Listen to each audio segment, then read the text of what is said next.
అందరికీ నమస్కారం. ఆ భగవంతుని ఆశీస్సులు అందరికీ ఉండాలని ప్రార్థిస్తూ, అతడు ముల్లోకాలను ముప్పు తిప్పులు పెట్టిన రాక్షసుడు. అలాంటి రాక్షసుడు లోకానంతటికీ తల్లి అయిన పార్వతీదేవికి పుత్రుడు అంటే నమ్మగలమా? కానీ అది నిజం. అతడే అంధకాసురుడు. అంధకాసురుడి జననం ఎలా జరిగింది? ఒకనాడు శివపార్వతులు కైలాస పర్వతంపై ఆనందంగా విహరిస్తున్నప్పుడు పార్వతీదేవి సరదాగా శివుణ్ణి ఆట పట్టించడానికి అతని కళ్ళను మూసివేసింది. పరమేశ్వరుని కళ్ళని మూసివేయడంతో లోకమంతా చీకటి ఆవరించింది.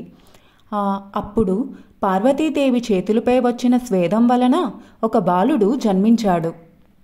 సంతానం కోసం శివునికై తపస్సు చేస్తున్న హిరణ్యాక్షుడికి ఆ బాలుడిని శివుడు అప్పగించాడు.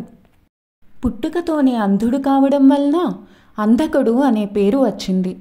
అంధకుడు బ్రహ్మదేవుని కోసం తపస్సు చేశాడు. అంధకుడి తపస్సుకు మెచ్చిన బ్రహ్మదేవుడు అతని అంధత్వాన్ని పోగొట్టడమే కాకుండా అనేక వరాలను ఇచ్చాడు.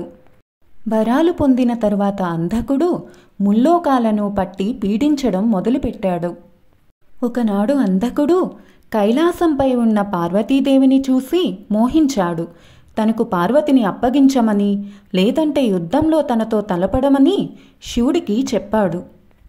దాంతో శివుడు ఆగ్రహించి అంధకుడితో యుద్ధం చేశాడు. శివుడు పాశుపతాస్త్రాన్ని ప్రయోగించాడు. అంధకుడి శరీరం నుంచి రక్తం కారసాగింది. అంధకాసురుడు బ్రహ్మదేవుని నుండి పొందిన వరం కారణంగా నేలపై పడిన ప్రతి రక్తపు చుక్క నుండి ఒక అంధకాసురుడు పుట్టసాగారు. దానితో శివుడు ఆ రక్తం కింద పడకుండా తాగేయడానికి 189 మంది మాతృకులను సృష్టించాడు.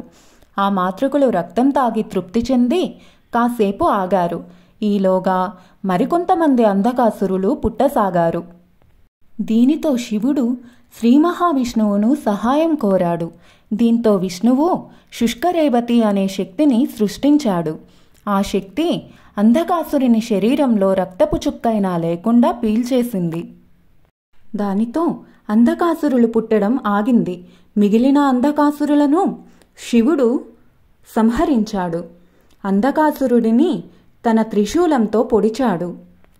అంధకాసురుడు శివుణ్ణి భక్తితో స్తుతించి తనకు మరణానంతరం శివ సాన్నిధ్యాన్ని అనుగ్రహించమని కోరాడు. శివుడు తథాస్తు అనగా అంధకాసురుడు తృప్తిగా కన్నుమూశాడు. అయితే రక్తం రుచి మరిగిన మాతృకులు మాత్రం శివుడి వద్దకు వచ్చి, శంకరా, మా ఆకలి తీరలేదు, అనుమతిస్తే సమస్త జీవులను భక్షిస్తాం అన్నారు. శివుడు ఆ మాటలు విని దిగ్భ్రాంతి చెంది, ఈ ఆలోచన తప్పు, మానుకోండి అని చెప్పాడు. అయినా మాతృకులు వినకుండా సమస్త జీవులను భక్షించడం మొదలుపెట్టారు. దీనితో శివుడు తాను సృష్టించిన మాతృకులను తానే సంహరించలేక విష్ణువుని సహాయం కోరాడు. విష్ణువు నరసింహునిగా దర్శనమిచ్చి వాగీశ్వరి, మాయ, భగమాలిని, కాళి అనే 4 శక్తులను సృష్టించాడు. ఈ శక్తులు మాతృకులపై దాడి చేశాయి. వాటి దాటికి తట్టుకోలేక మాతృకలు నరసింహుని పాదాలపై పడి శరణు వేడారు. దీనితో నరసింహుడు, మాతృకలారా, దేవతాశక్తులు దయతో పాలించాలి, అంతేగాని భక్షించకూడదు. మీరు ఇక మీదట మానవులందరినీ రక్షిస్తూ వాళ్లతో పూజలు అందుకుంటారు అని చెప్పి అంతర్ధానమయ్యాడు.